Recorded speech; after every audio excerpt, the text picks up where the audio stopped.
Jain to all. बच्चों ध्यान देना, तो आज का जो न्यू टॉपिक है हम लोग का इलेक्ट्रोकेमिस्ट्री में सेल रिप्रेजेंटेशन है। Okay, cell representation. देखो बता रहे हैं बच्चों, अभी हम लोग जस्ट गैल्वेनिक सेल पढ़े थे, तो इसका सेल रिप्रेजेंटेशन कैसे करते हैं बच्चों, उसको समझते हैं हम लोग। ध्यान से समझो।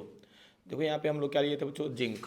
याद आ रहा है कि नहीं, जिंक रॉड लिए थे हम लोग, याद करिएगा बच्चों। हमने क्या लिया था, जिंक रॉड। और जिंक रॉड बच्चों किस में कन्वर्ट हुआ था, Zn+2 में। याद आ रहा है, जिंक कन्वर्ट हो रहा था बच्चों आयंस में, तो ये सॉलिड में पार्ट में रहेगा बच्चों, और ये रहेगा आपका एक्वस में। ओके, और बीच में बच्चों ऐसे दो रॉड दिखा देना। ये दो रॉड जो दिख रहे हैं ना बच्चों, इसको सॉल्ट ब्रिज बोलेंगे।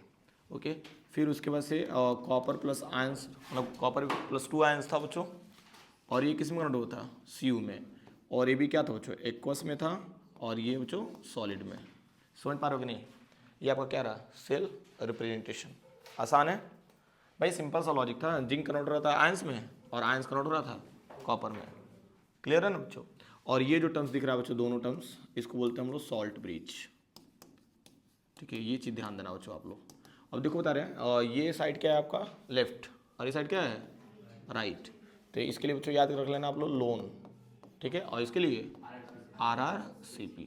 ठीक है, मानो बच्चों जैसे एक और इक्वेशन में दे रहा हूँ, जैसे मान लो Cu है, और यहाँ पे लेना बच्चों 2 moles of Ag plus, arrow का सिंबल ले लो बच्चों, और ये आपका कन्वर्ट हो रहा है Cu+2, एंड साथ में किस में कन्वर्ट हो रहा है बच्चों, Ag में।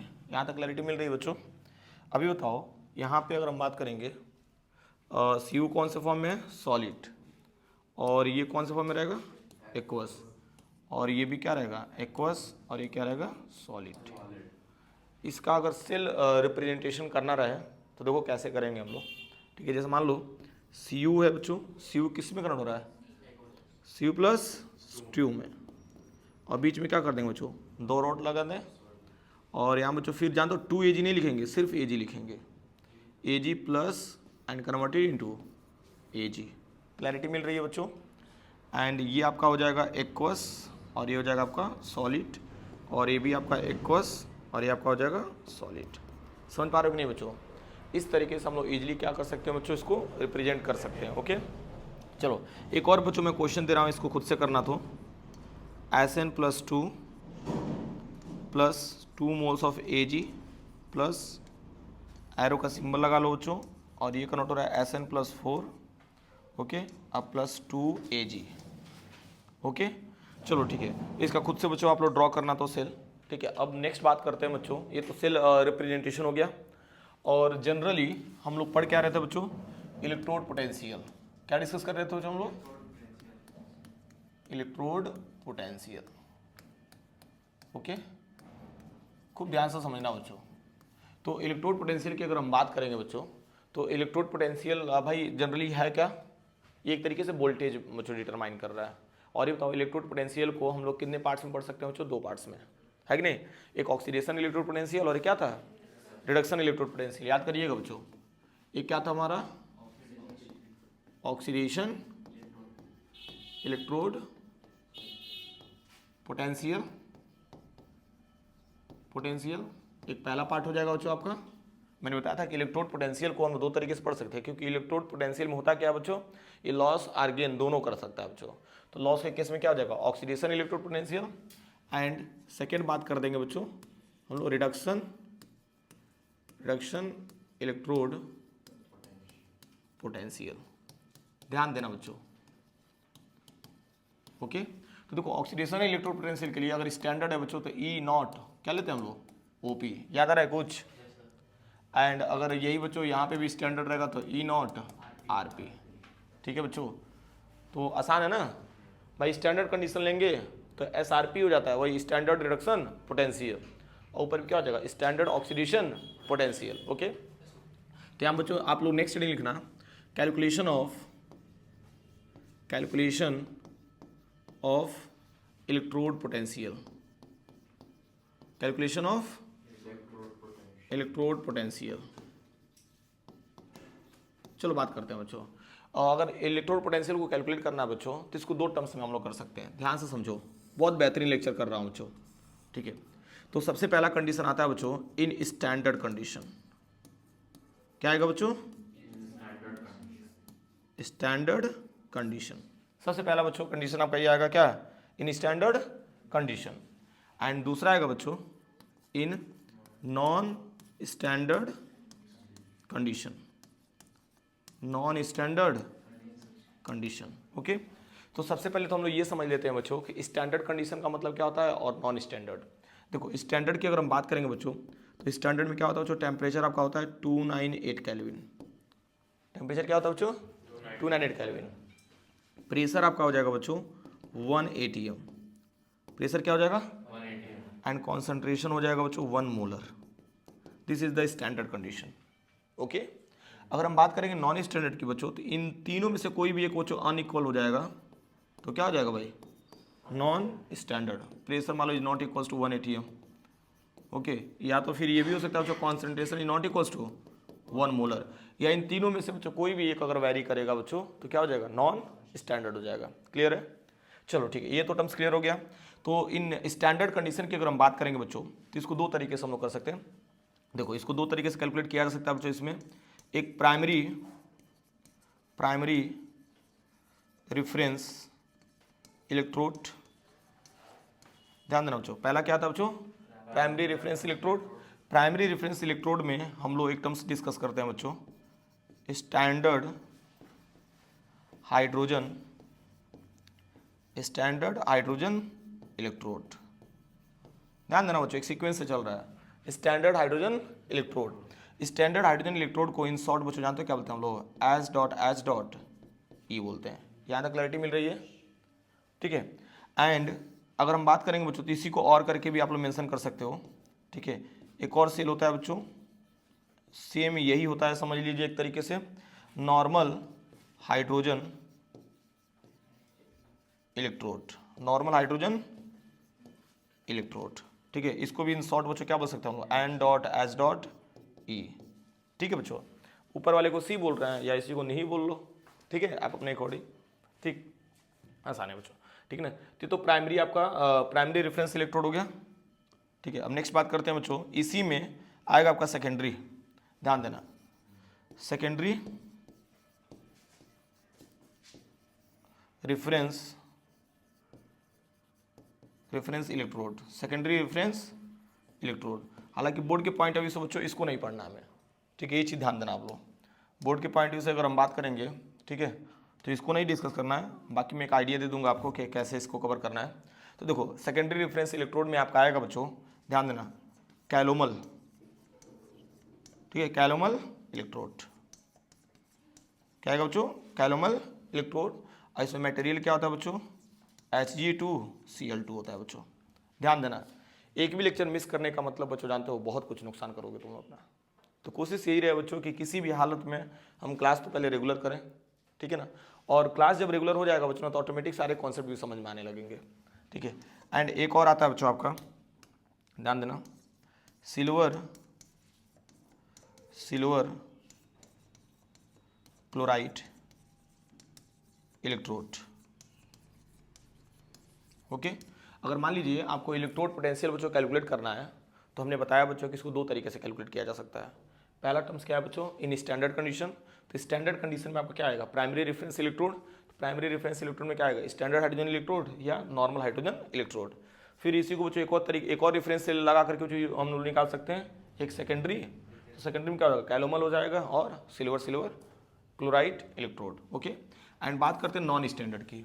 तो नॉन स्टैंडर्ड बच्चों वन एंड ओनली आपका मिलता है बच्चों नॉनेस्ट इक्वेशन या नॉस्ट इक्वेशन। समझ पा रहे हो ना बच्चों? अगर हमको नॉन स्टैंडर्ड कंडीशन में बच्चों अगर हमें कैलकुलेट करना रहेगा इलेक्ट्रोड पोटेंशियल, तो उसके लिए क्या होता है बच्चों? नॉनेस्ट इक्वेशन होता है। समझ पा रहे हो कि नहीं मैंने क्या बोला बच्चों? ठीक है, काफ़ी इंटरेस्टिंग है बच्चों, और एक एक टर्म्स अगर समझते जाएं बच्चों तो बहुत आसानी से समझ में आएगा कि सर ने क्या बताया। एक्चुअली देखो होता है, हम लोग गैल्वेनिक सेल पढ़ रहे थे, याद करिएगा बच्चों। तो गैल्वेनिक सेल में हम लोग कर क्या रहे थे? केमिकल एनर्जी को किस में कन्वर्ट कर रहे थे? इलेक्ट्रिकल एनर्जी में। तो आप एक चीज़ नोटिस करिएगा बच्चों, केमिकल एनर्जी को इलेक्ट्रिकल एनर्जी में जब कन्वर्ट कर रहे थे तो उस वक्त जो पोटेंशियल जनरेट हुआ था इलेक्ट्रोड पे। अब उसी इलेक्ट्रोड पोटेंशियल को हम डिस्कस कर रहे हैं। बाई डेनियल सेल का वोल्टेज कितना था? आउटपुट 1.1 था। लेकिन वो चीज़ कैसे आया था, जिंक का कितना है, कॉपर का कितना बच्चों, वही सब कैलकुलेट करना हमें। तो वही हमने लिखा है बच्चों यहाँ पे, कैलकुलेशन ऑफ इलेक्ट्रोड पोटेंशियल। तो इसमें क्या था बच्चों, एक स्टैंडर्ड कंडीशन था और एक नॉन स्टैंडर्ड कंडीशन था। तो सबसे पहला पार्ट बच्चों किसको लेके चलेंगे हम लोग, स्टैंडर्ड कंडीशन। खूब ध्यान से समझना बच्चों।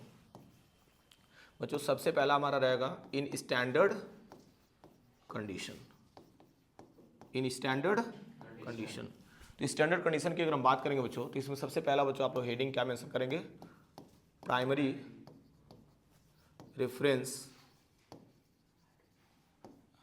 इलेक्ट्रोड या सेल कर लेना। अच्छा एक बात बताओ, रेफरेंस सेल का मतलब क्या समझ रहे हो?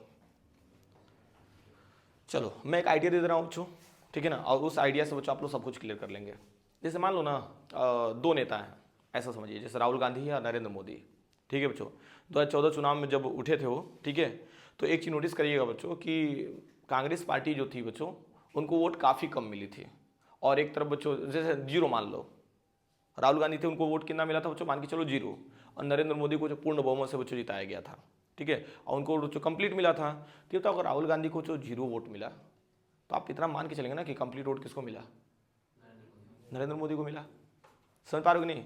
सेम अगर वैसे ही हम बात करेंगे बच्चों, यहाँ पे अगर हमको मान लो जैसे जिंक का निकालना, हमें किसका निकालना बच्चों, तो इस साइड कॉपर लगा हुआ है ना, तो कॉपर को अगर हम हटा करके कोई ऐसा सेल लगा दे बच्चों जिसका वोल्टेज क्या हो, जीरो, तो जो आउटपुट वोल्टेज आएगा वो किसका होगा, टोटल जिंक का होगा।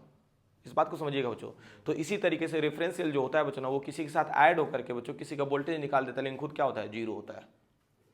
क्लैरिटी मिली मैंने क्या बोला बच्चों? तो बस उसी रेफरेंस सेल के बारे में बच्चों डिस्कस करने वाले हैं, जिसमें आपका मैंने बताया था बच्चों क्या होता है,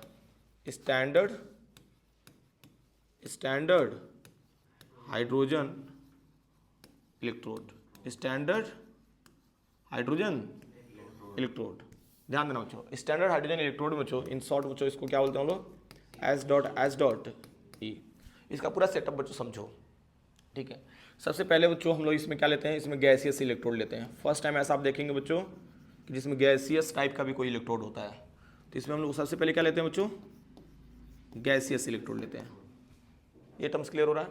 अब क्वेश्चन ये आता है कि सर गैसियस इलेक्ट्रोड लेते हैं तो उसमें गैस कौन से भरे होते हैं, ठीक है, तो कौन सा गैस होता है बच्चों, हाइड्रोजन गैस होता है।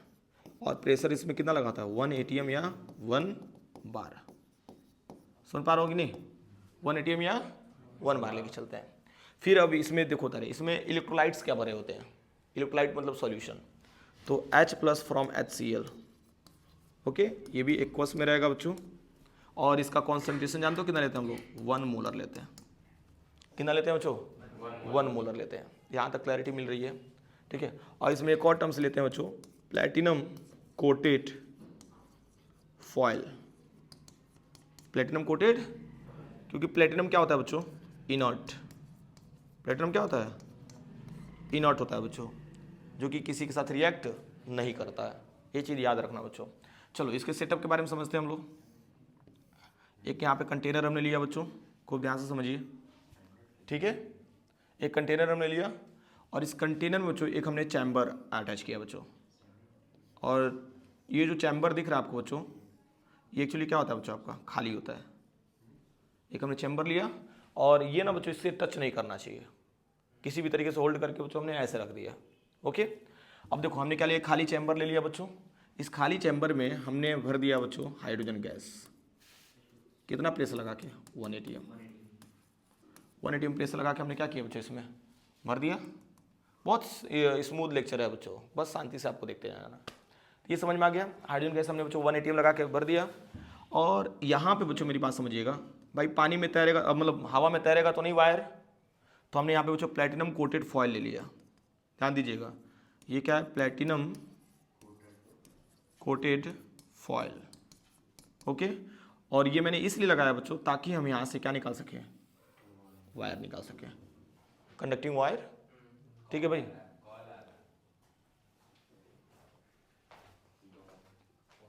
जस्ट आया है तो आवाज़ कट गया होगा यार। चलो एक बार ध्यान देना तो बच्चों, यहाँ पे इन स्टैंडर्ड कंडीशन में हम लोग क्या करें, प्राइमरी रेफरेंस सेल लिए। प्राइमरी रेफरेंस सेल में पहला क्या आता है बच्चों, स्टैंडर्ड हाइड्रोजन इलेक्ट्रोड। इसको बच्चों इन शॉर्ट क्या बोल सकते हैं हम लोग, सी, ओके। फिर मैंने बताया बच्चों कि इसमें क्या ले सकते हैं हम लोग, गैसियस इलेक्ट्रोड ले सकते हैं। फिर हाइड्रोजन गैस बच्चों इसमें फिल करना होता है। फिर हमने ये भी बताया बच्चों कि इसमें कॉन्सेंट्रेशन बच्चों क्या ले रहे हैं हम लोग, HCl 1 मोलर कॉन्सेंट्रेशन ले रहे हैं। और यहाँ पे प्लेटिनम कोटेड बच्चों हमने क्या ले लिया, फॉयल। प्लेटिनम कोटेड प्लेटिनम मतलब क्या है बच्चों, इनर्ट। ओके, अब ध्यान से समझिएगा बच्चों, एक कंटेनर हमने लिया, इसमें खाली चैम्बर बच्चों, हमने खाली चैम्बर ले लिया एक, और इसमें क्या भर दिया बच्चों, हाइड्रोजन गैस। फिर यहाँ पे प्लेटिनम कोटेड बच्चों फॉयल लगाया और यहाँ से क्या निकाल दिया बच्चों, वायर। क्लियर हो रहा है कि नहीं यहाँ तक, कोई दिक्कत है यहाँ तक? बताइए क्या हुआ? जैसे ये अलग चीज़ है ना, मान लो ये भी कैथोड और एनोड के जैसे काम करता है ना, जैसे मतलब देखो होता है, अगर अटैच कर दिया जाएगा तो मे भी हो सकता है कि रिएक्शंस ना हो, बात को समझो, ठीक है ना। तो इसीलिए पूरा मतलब यहाँ पे अटैच नहीं किया जाता है, ठीक है। नहीं तो उस तरीके से भाई यहाँ पे पूरा लिक्विड भरा हुआ है जी, ठीक है, यहाँ पे HCl भरा हुआ है, ये चीज़ ध्यान दीजिएगा, एक्वस है, ठीक है। और इसका कॉन्सेंट्रेशन कितना है बच्चों, 1 मोलर है, ठीक है। और एक चीज़ नोटिस करना बच्चों, ये तो समझ में आ गया ना, ये आपका कंप्लीट सेटअप किसके रहा बच्चों, सी का रहा। सी में हमने किया क्या बच्चों, एक कंटेनर लिया, खाली चैम्बर लिया बच्चों, इसमें हाइड्रोजन गैस भर दिया, प्लेटिनम कोटेड फॉयल लिया बच्चों, और इसको क्या किया बच्चों, वायर निकाल दिया इसका। क्लियर है? अब चलो इसके थोड़ा सा वर्किंग को समझ लेते हैं कि वर्किंग कैसे करेगा, ठीक है ना। ध्यान देना, जैसे मान लो ना, when C act as anode, when C act as anode, अगर मान लो ये जो सी दिख रहा है ना बच्चों, अगर एनोड के जैसा काम करेगा तो एनोड में क्या होता है, ऑक्सीडेशन ना। तो अगर ऐसा काम करेगा बच्चों तो ध्यान से समझना, तो इसमें क्या होगा, जैसे मान लीजिए अगर हम एनोड की बात करें तो ऑक्सीडेशन के जैसा काम करेगा ना, तो ऑक्सीडेशन में क्या होता है, लॉस ऑफ इलेक्ट्रॉन। तो यहाँ पे एक्चुअली होगा क्या बच्चों, ध्यान देना, यहाँ पे हम लोग H2 लेते हैं, क्या लेते हैं बच्चों, H2, और कन्वर्ट होकर जानते हो किसमें बच्चों, 2H प्लस, इसमें 2 इलेक्ट्रॉन्स क्या करेगा, रिलीज। समझ में आया कुछ? अरे भाई H2 है, H2 किस में कन्वर्ट होगा, 2H प्लस में, और 2 इलेक्ट्रॉन्स लॉस करेगा, क्योंकि भाई एनोड का मतलब क्या होता है, ऑक्सीडेशन। ये चीज़ थोड़ा सा खुद से दिमाग लगाना पड़ेगा बच्चों, ठीक है। तो इस तरीके से अगर हम लोग E0 सेल लिखें बच्चों, तो H2 किस में कन्वर्ट हो रहा है बच्चों, H प्लस में, H2 कन्वर्ट हो रहा है H प्लस में, इसका पोटेंशियल जो होता है बच्चों 0.00 होता है। समझ पा रहे हो कि नहीं, ठीक है। और या तो इसको ऐसे भी लिख सकते हो, E0 oxidation potential equals to क्या मिल जाएगा, 0.00 वोल्टेज, ठीक है। But in case of cathode, when C act as cathode, when C act as cathode, अब कैथोड के जैसा काम करेगा बच्चों, तो इस केस में देखो तो क्या होगा, यहाँ पे क्या लेंगे बच्चों, 2H प्लस, इसने क्या किया, 2 इलेक्ट्रॉन्स गेन कर लिया, अपोजिट हो जाएगा ना, और ये किस में कन्वर्ट हो जाएगा बच्चों, H2 में, ठीक है। तो इस केस में आपको देखो क्या मिलेगा, 2H, देखो यहाँ पे E0 H प्लस कन्वर्ट हो रहा है किसमें, H2 में, भाई H प्लस किस में कन्वर्ट हो रहा है, H2 में। तो इसका भी वोल्टेज कितना होता है बच्चों, 0.00 वोल्टेज। ध्यान देना बच्चों, इंपॉर्टेंट है, हाँ। या इसी को बोल सकते हैं हम E0 reduction potential equals to मिल जाएगा 0.00 वोल्टेज। यानी ओवरऑल एक चीज़ समझ सकते हो बच्चों, वो कैथोड की तरफ रहे या एनोड की तरफ रहे बच्चों, दोनों के केस में आपका पोटेंशियल क्या है बच्चों, 0 है। ये समझ में आ रहा है कि नहीं बच्चों? ये कंप्लीट आपका सेटअप किसका रहा बच्चों, सी का रहा। यहाँ तो कोई प्रॉब्लम है क्या? आसान है ना? चलो यहाँ तो नोट कर लो, फिर बच्चों आगे हम लोग देखते हैं।